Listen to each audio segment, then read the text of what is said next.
Hello guys, इस video में जानेंगे कि सीबीएसई द्वारा कौन से टॉपिक आप लोगों के सेकंड बुक में ऐड किए गए हैं। तो चलिए स्टार्ट करते हैं। मैं दीपक सिन्हा और आप लोग देख रहे हैं स्टडी नमः class 12th political science second book, जो कि है स्वतंत्र भारत में राजनीति। इस बुक में सीबीएसई द्वारा कौन कौन से टॉपिक ऐड किए गए हैं और ये सेशन अगर मैं कहूँ तो 2020 और 21 न्यू सिलेबस जो आपका इस बार चल रहा है उसके बारे में मैं आप लोगों को बता रहा हूँ कि सीबीएसई द्वारा कौन कौन से टॉपिक ऐड किए गए हैं। तो चलिए चैप्टर नंबर 1 पहले स्टार्ट करते हैं। देखिए सेकेंड बुक चैप्टर 1 और चैप्टर का नाम है राष्ट्र निर्माण की चुनौतियाँ। सीबीएसई द्वारा वर्ष 2020-21 पाठ्यक्रम में इस अध्याय में जोड़े गए नए विषय। समझ गए होंगे आप लोग। अब मैं जो फोटो आप लोगों को दिखाऊंगा वो न्यू सिलेबस के अकॉर्डिंग होगा। हालांकि ये जो फोटो क्लिक की है मैंने यूलाइक से तो बिल्कुल नहीं करी है। एक अनदर सैम्पल पेपर मार्केट में आया, आप लोग के स्कूल में भी आप लोग देख रहे होंगे कि डिस्ट्रीब्यूटर आ रहा है, बहुत ही अच्छी लैंग्वेज में मैंने पढ़ा है उसको, उसमें से मैंने ये फ़ोटो क्लिक करी हुई है।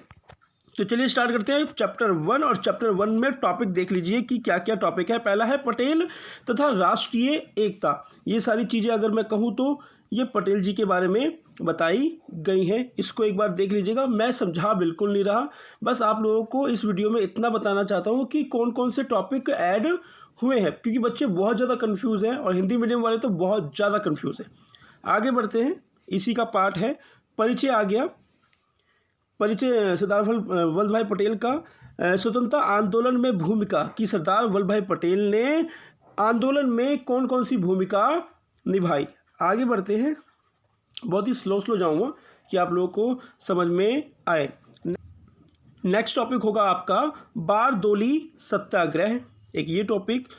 आगे देखो खेड़ा आंदोलन। अगर आप इसको पढ़ोगे बहुत ही अच्छी लैंग्वेज में तो आप लोगों को इसको पढ़ना है, ये न्यू टॉपिक है आप लोगों का। नेक्स्ट आ जाएगा फर्स्ट चैप्टर में, ये अभी फर्स्ट चैप्टर ही चल रहा है, कांग्रेस के कराची अधिवेशन में सरदार पटेल की भूमिका या सरदार वल्लभ भाई पटेल की भूमिका। ये टॉपिक अगर मैं कहूँ तो इम्पॉर्टेंट है। और नीचे वाला तो और भी इम्पॉर्टेंट है, रियासतों का एकीकरण। रियासतों का एकीकरण करने में सरदार वल्लभ भाई पटेल ने बहुत ही अहम भूमिका निभाई थी और इस भूमिका के लिए उनको श्रेय दिया जाता है। इन्हीं के कारण आज हम देख रहे हैं ना अपने पूरे भारतवर्ष को एकजुट, वो इन्हीं के कारण हुआ है। आगे बढ़ते हैं, इसके पॉइंट्स देख लेना, बहुत ही अच्छे पॉइंट्स हैं और ये वाला टॉपिक जरूर अच्छे से समझ लेना आप लोग। आगे देखिए स्टैचू ऑफ यूनिटी। आप लोगों ने देखा भी होगा कि सरदार वल्लभ भाई पटेल की एक मूर्ति बनाई गई है और जिसको स्टैचू ऑफ यूनिटी के नाम से जाना जाता है। तो यहाँ से भी आप लोगों के 1 और 2 मार्क्स के क्वेश्चन बनेंगे। जी, सरदार पटेल का लेखन कार्य, ये पूरा पेज अगर मैं कहूँ। और नेक्स्ट टॉपिक होगा सम्मान और महत्वपूर्ण योगदान। इसको आप लोग अच्छे से पढ़ लेना। इतना ही आप लोगों के फर्स्ट चैप्टर में ऐड किया गया है। मैं पहले बताना चाहता हूँ आप लोगों को कि चैप्टर के नाम पर जाना, क्योंकि जैसे यूलाइक का सैम्पल पेपर है या कोई दूसरा सैम्पल पेपर है, उसने यही काम किया है कि जो हमारे एग्ज़ाम में चैप्टर आने वाले हैं उनको सीरियल वाइज लगा दिया है। तो आप लोगों को चैप्टर का नाम मैंने बता ही दिया है। अब वो आपकी सीरीज में जहाँ मर्जी हो आप लोग उसमें देख लेना कि यही टॉपिक ऐड हुए हैं। आगे बढ़ते हैं, चैप्टर नंबर 2 नियोजित विकास। सीबीएसई द्वारा वर्ष 2020-21 पाठ्यक्रम में इस अध्याय में जोड़े गए नए विषय देख लीजिए। नीति आयोग इंपॉर्टेंट है बहुत ज़्यादा। नीति आयोग ऊपर आप देख भी रहे होंगे कि सीबीएसई द्वारा वर्ष 2020-21 पाठ्यक्रम में इस अध्याय में जोड़े गए नए विषय। नीति आयोग का छोटा पॉइंट देखो, नीति आयोग के कार्य, यहाँ पे आप लोग देख रहे होंगे नीति आयोग के कार्य, ये भी आप लोगों को करना है। आगे बढ़ते हैं, मैं जरा सा जूम कर दूं कि आप लोगों को अच्छे से समझ में आ जाए, ठीक है। और ये नीति आयोग के कार्य, ठीक है। आगे बढ़ते हैं, नीति आयोग की प्रशासनिक संरचना, पूरा का पूरा विवरण दिया हुआ है कि नीति आयोग की जो प्रशासनिक किस तरीके से काम होता है नीति आयोग में, उसका वर्णन दिया गया है। आगे बढ़ते हैं, नीति आयोग के 2 प्रमुख हब, एक ये टॉपिक होगा नीति आयोग के उद्देश्य, यानी कि इस सैम्पल पेपर में इस तरीके से दिया हुआ है कि बच्चे को कोई भी कंफ्यूजन बिल्कुल नहीं होगी, ठीक है। आगे बढ़ते हैं, ये इसी के पार्ट होंगे, ये नीति आयोग के उद्देश्य का ये होगा पार्ट। ठीक है, ध्यान से देख लेना। मैं यहाँ पे वीडियो अभी रोक रहा हूँ, देख कि आप लोग इस चीज़ को पढ़ भी लो, समझ भी लो। ठीक है, आगे बढ़ते हैं। Chapter number 3। ठीक है, सीबीएसई द्वारा वर्ष 2020-21 पाठ्यक्रम में इस अध्याय में जोड़े गए नए विषय, सेकंड बुक है हमारा। अब आ जाइए, भारत इजराइल संबंध, मोस्ट इम्पॉर्टेंट। अगर मैं इस कहूँ तो अच्छे से याद कर लेना इन दोनों के संबंधों के बारे में। इसमें से आप लोगों का क्वेश्चन 110% बनेगा। ठीक है, तो आप लोग देख रहे होंगे साइड में कि भारत इजराइल संबंधों की पृष्ठभूमि, पूरा विवरण दिया हुआ है, बहुत ही अच्छी लैंग्वेज में दिया गया है। आगे बढ़ते हैं, उसी का पार्ट है। और नीचे देखिए, निरंतर बढ़ रहा सहयोग। भाई धीरे धीरे सहयोग बढ़ रहा है, आगे बढ़ रहा है, तो क्यों बढ़ रहा है, कारण क्या है इसका बढ़ने का, इसके बारे में चर्चा दी गई होगी इस पेज के अंदर। आगे, संयुक्त व तत्व, एक ये पॉइंट, इन क्षेत्रों में हुए 9 समझौते। अब ये समझौते अगर मैं कहूँ तो ये आप लोगों को रटना होगा, यही से 1 मार्क्स के क्वेश्चन बन जाएंगे। यहाँ पे 6 दिए हुए हैं, अगले पेज पे इसके 3 पॉइंट और दिए गए, ये देखिए 3 पॉइंट इसके दिए हुए हैं। आगे देखिए, रक्षा क्षेत्र में इजराइल के लिए अपार अवसर। फिर से रिपीट कर रहा हूँ, रक्षा क्षेत्र में इजराइल के लिए है अपार अवसर, एक ये पॉइंट।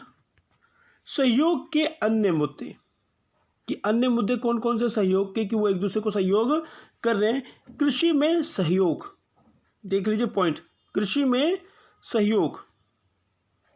जल संसाधन प्रबंधन, पॉइंट है ये।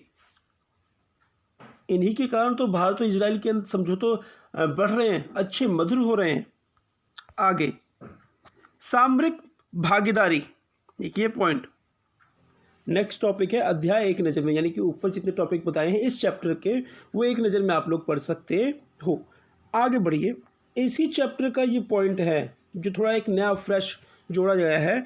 देख लीजिए, भारत का परमाणु कार्यक्रम, इसी में जोड़ा गया है। नेक्स्ट टॉपिक, इसको अच्छी तरीके से आप लोग देख लीजिए।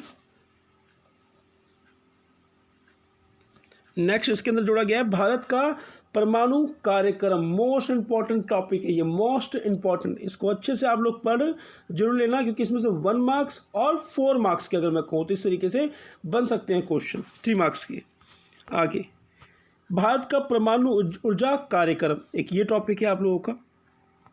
देख लीजिए, 2-4 लाइन आप लोग पढ़ लीजिए, आप लोगों को मालूम चल जाएगा कि लैंग्वेज कैसी है इस बुक की। परमाणु अप्रसार संधि,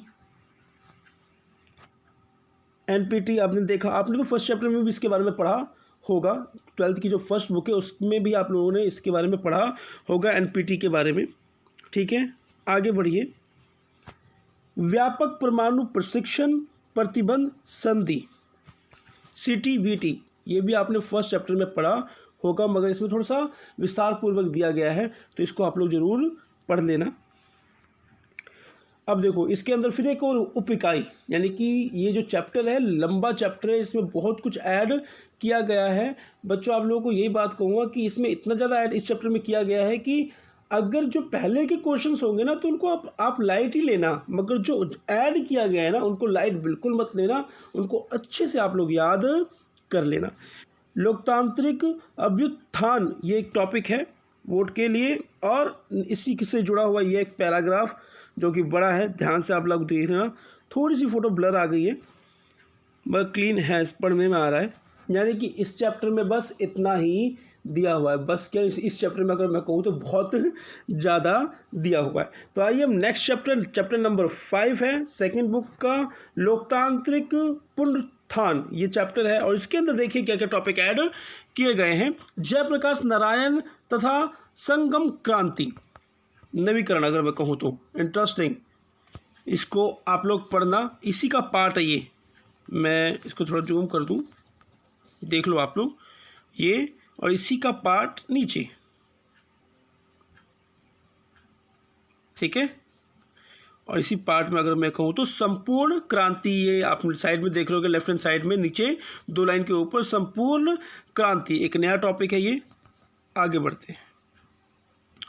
3 प्रमुख योगदानों के बारे में बताना होगा हमें इसी चैप्टर के अंदर। इसमें भी उप इकाई एक आ गई, राम मनोहर लोहिया तथा लोकतांत्रिक समाजवाद, नया टॉपिक इसी चैप्टर के अंदर, ठीक है।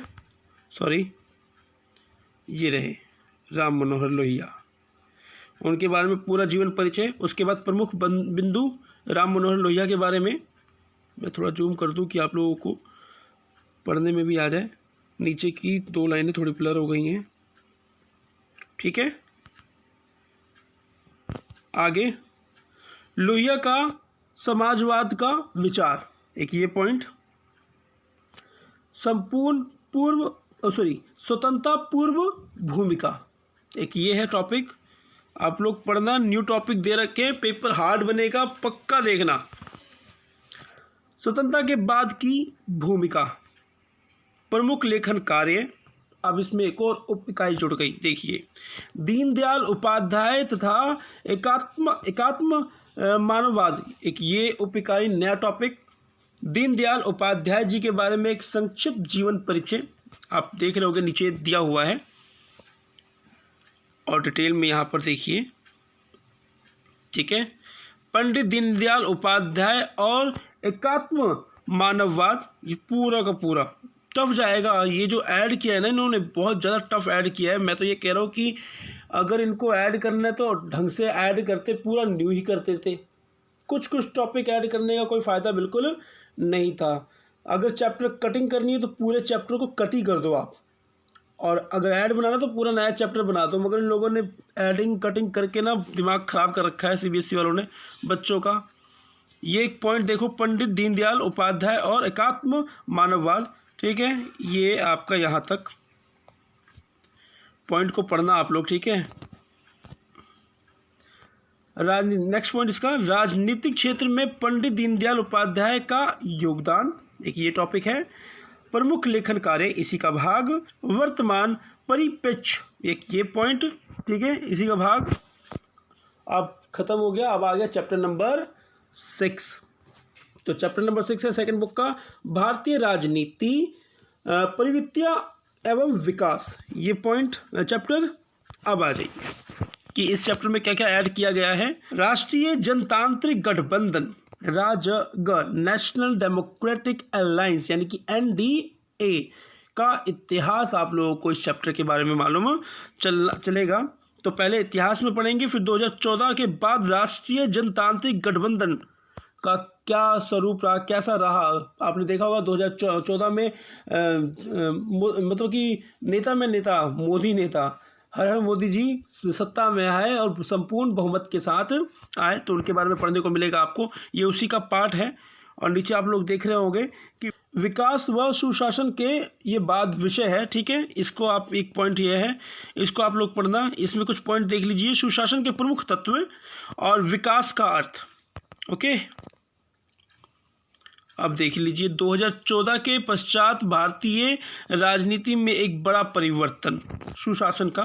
नेक्स्ट पॉइंट होगा, वर्तमान सरकार द्वारा सुशासन के अंतर्गत अपनाई गई कल्याणकारी योजनाएं। ऐसी योजनाएं हैं कि आंदोलन भी हो रहे हैं मगर बहुत से लोगों को फ़ायदा भी हो रहा है।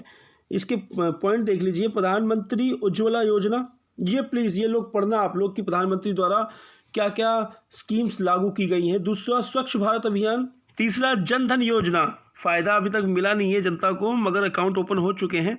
दीनदयाल उपाध्याय ग्राम ज्योति योजना, विकास फलन बीमा योजना। छठा पॉइंट, बेटी पढ़ाओ बेटी बचाओ की एक योजना। आयुष्मान भारत योजना, इस प्रकार की योजनाएं भारत सरकार द्वारा यानी कि NDA द्वारा निर्धारित की गई है जनता के लिए। और लास्ट पॉइंट होगा, विभिन्न राज्यों के मतदाता। तो ये पॉइंट है, अगर मैं कहूँ तो चैप्टर ख़त्म हो जाता है यहाँ पर। चैप्टर मतलब कि चैप्टर 6 के अंदर इतने ही पॉइंट और टॉपिक दिए गए हैं। तो प्लीज़ आप लोगों से निवेदन होगा कि इस टॉपिक्स को आप लोग पढ़ें, और अगर बच्चा कोई पूछता है, क्योंकि तभी मैं मेहनत करूंगा, अदरवाइज नहीं। अगर किसी टॉपिक के बारे में, इस टॉपिक में से किसी भी टॉपिक के बारे में आपको समझना हो तो प्लीज़ कमेंट बॉक्स में ज़रूर लिखें, तभी मैं एक वीडियो बनाऊंगा, ओके। ना तो फिर मैं अपने हिसाब से वीडियो बना के डालूंगा। तो मिलते हैं नेक्स्ट वीडियो में। अपना और अपने परिवार का ध्यान रखें। जय हिंद, जय भारत।